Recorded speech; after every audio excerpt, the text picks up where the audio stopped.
नमस्कार। देश की बात में हाजिर है पहले बात उत्तर प्रदेश के लखीमपुर की।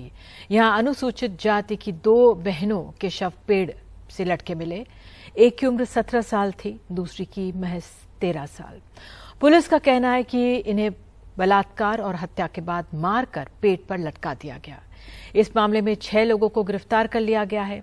इस अपराध को लेकर राजनीतिक आरोप प्रत्यारोप भी शुरू हो गए। आगे बढ़ने से पहले जो पुलिस के वहां पे प्रमुख है प्रशांत कुमार, आइए सुनते हैं उनका क्या कहना है।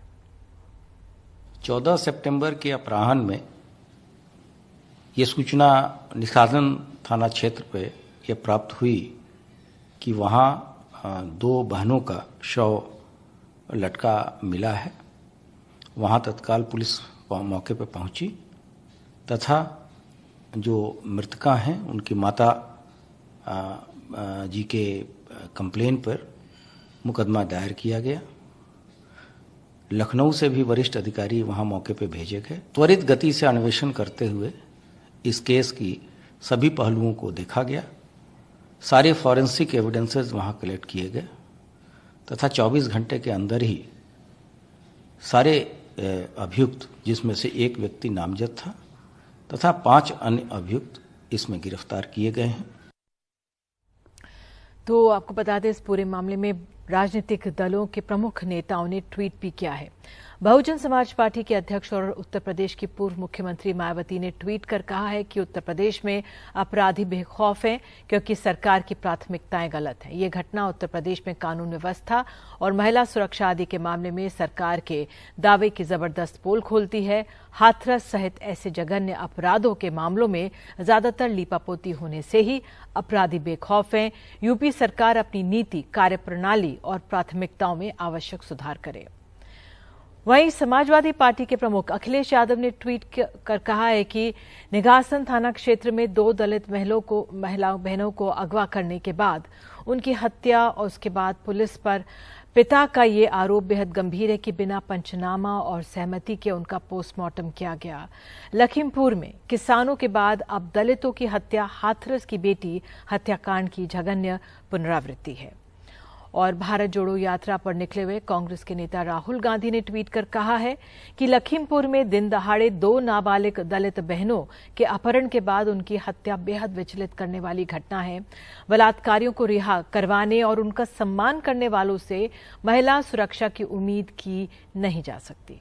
हमें अपनी बहनों बच्चियों को देश में एक सुरक्षित माहौल बनाना ही होगा। तो ये हमने राजनीतिक टिप्पणियां ली हैं, ग्राउंड रिपोर्ट आपको आगे दिखाएंगे, लेकिन उससे पहले एक और आवाज है प्रमुख उत्तर प्रदेश की। चंद्रशेखर आजाद भीम आदमी पार्टी के प्रमुख हैं। बहुत बहुत धन्यवाद जुड़ने के लिए। क्या चंद्रशेखर, मैं पहले मानूं आपसे, क्योंकि पुलिस ने त्वरित कार्रवाई की है और जो 6 आरोपी बताए जा रहे हैं उनको पकड़ लिया है, तो इससे क्या आप संतुष्ट हैं?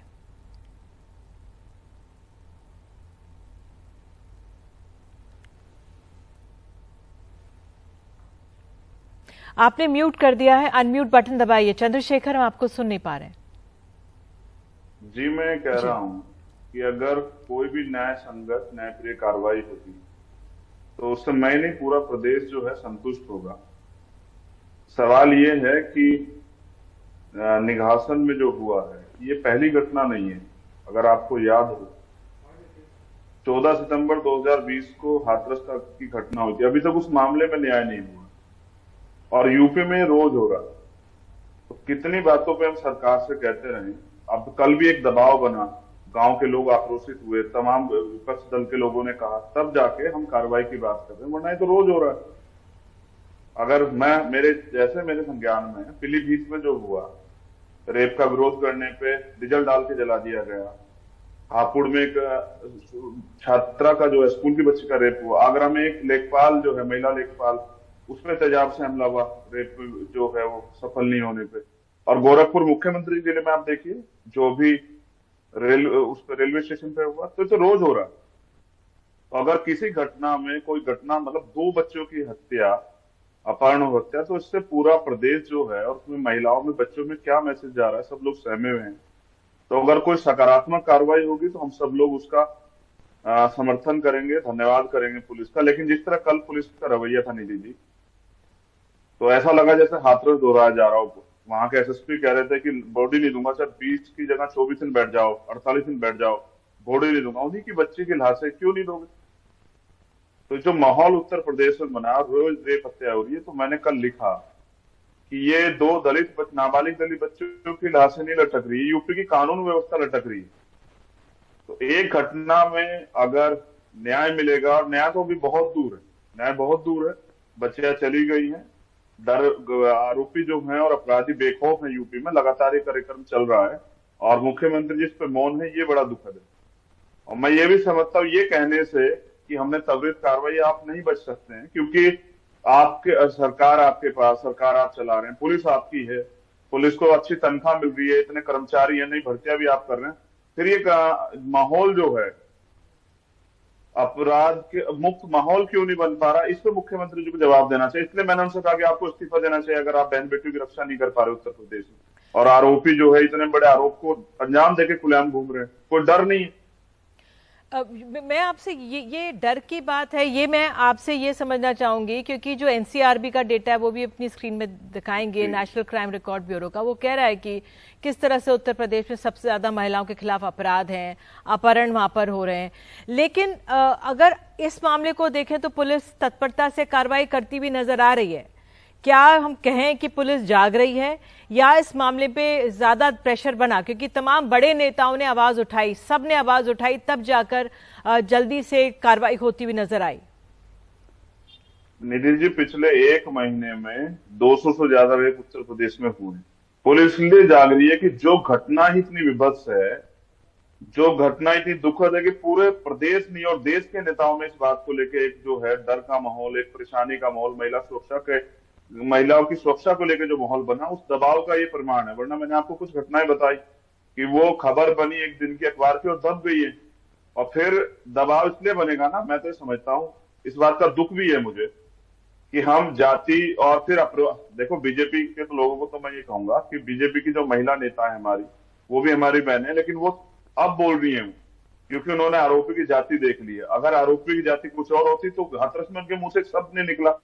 तो जब हम जाति पीड़िताओं की और आरोपी की जाति देख के जो है लड़ेंगे, जैसे हमें जानकारी के बिना कल हमने कहा कि सरकार देखो, कल पिछले जख्म भी नहीं सूखे, एक और नया जख्म, और मैंने कहा भी कि हम मिलने जा रहे हैं, हमारी टीम भी कल से वहां काम करी। तो ये अन्याय जो है ये इसलिए हो रहा है क्योंकि अपराधियों में जो खौफ था, कानून के राज की बातें वो जमीन पे नहीं है, वो तो सिर्फ जो है अखबार और टीवी के जरिए जो विज्ञापन दिए जा रहे हैं उस पर ज्यादा पैसा खर्च हो रहा है, ना कि महिला सुरक्षा पे। इसलिए उत्तर प्रदेश में ऐसे हालात बन रही है। तो कल का दबाव था, पूरा गांव सड़कों पे था, कप्तान के हालात हमने देखे, आईजी को जाना पड़ा लखनऊ से। वो इसलिए क्योंकि अब यूपी में दलितों की आवाज, दलितों के मुद्दों पे लड़ने वाले लोग हैं और उनके लिए संघर्ष करने वाले लोग हैं। मुख्यमंत्री तो बाद में सिर्फ एक आरोप लगा सकते हैं कि वहां फंडिंग हुई थी। मैं इसलिए आपसे ये पूछ रही थी कि विपक्ष अगर इस मामले में, महिलाओं की सुरक्षा के मामले में, बिल्किस मानो मामले हमने देखा किस तरह से आरोपी भारा है, तब बड़े प्रमुख जो नेता हैं उनकी आवाज इतनी प्रमुखता से बाहर नहीं आई। तो जो राजनीति को लेकर एकजुटता होती है, महिला सुरक्षा को लेकर या महिलाओं के प्रति अपराध को लेकर, वो एकजुटता नहीं देखते नेताओं में। नहीं, वो मैंने कहा ना कि सबके अपने अपने एजेंडे, मुद्दे हैं कि कहाँ वोट का ध्यान रखते हुए ट्वीट करना है या अपनी बात कहनी है। मैंने बिल्किस बानो पे भी लिखा कि अगर हम बिल्किस बानो के साथ में अन्याय पे नहीं बोल रहे तो हमारा जमीर मर चुका है, यानी कि हम मर चुके हैं। अगर आप मतलब रेपिस्टों का सम्मान होगा और उनके पक्ष में सरकार खड़ी होगी तो ये इतना बड़ा अन्याय है कि इससे तो अपराधियों के मन में जो है अपराध करने की भावना जो है बढ़ रही है। मैंने ये भी देखे, मैं सिर्फ यूपी की बात नहीं कर रहा हूं, मैंने वहां भी लिखा, मैं अभी गया था राजस्थान, मैंने वहां के मुख्यमंत्री को लिखा कि जो कमजोर वर्गों पे जो अन्याय अत्याचार कर रहा महिला पर उनकी संपत्ति जब्त की, ऐसा कानून बनाइए कि अपराधियों में डर का माहौल हो। लेकिन यहाँ तो डर जो है वो सिर्फ कागजों पे है। आप याद कीजिए हाथरस की घटना कितनी विभत्स थी, 2 साल हो गए हैं अभी तक उसमें न्याय नहीं मिला। जब न्याय 2 साल तक नहीं मिलेगा ऐसी घटनाओं में, जहां पूरी सरकार और पूरा विपक्ष सब लोग जा रहे थे, सब लोग पीड़िता के साथ खड़े, तो आप हमें 2 साल में न्याय नहीं मिल रहा तो फिर आरोपी में डर का माहौल कैसे बनेगा? और फिर आरोपी पक्ष में पंचायतें होती हैं यहाँ तो मैं समझता हूँ सरकारों को इसको सोचना चाहिए। जब आग लगती है जंगल में तो किसी का घर नहीं बचता। कल किसकी बेटी के साथ होगा? कल मैंने देखा जी, विधायक जी की मां के कंगन लूट लिए। तो कानून व्यवस्था है कहाँ यूपी में? तो कानून व्यवस्था तो फंदे पर लटक रही है। मुख्यमंत्री जी वाहवाही लूटने के लिए और गृह मंत्री उनकी पीठ थपथपाने के लिए घूम रहे हैं, लेकिन सच ये है कि कोई सुरक्षित नहीं। कल किस बहन के साथ अन्याय किसी को नहीं पता। इसलिए मैं मांग करता हूं आप जुड़े हमारे साथ, कठोर कार्रवाई हो। आपने इस मामले में इतनी कठोर कार्रवाई हो कि दोबारा कुछ करने अपराध करने से पहले अपराधी को सोचना पड़े कि किसी बच्ची के साथ ऐसा नहीं करना है। और हम महिलाओं के मुद्दे पे घटना होने पे ना बोलें। हाँ बिल्कुल, रोज बोले कि महिला राज्य सरकार भी यही कह रही है कि ऐसी हम कार्रवाई करेंगे कि फिर ऐसे नहीं होगा, लेकिन अपने आप में विपक्ष भी एकजुट हो और सरकार भी स्वतः कार्रवाई करे जल्द से जल्द, तो वो अपने आप में देखने लायक होगा। कब होगा? बहुत बहुत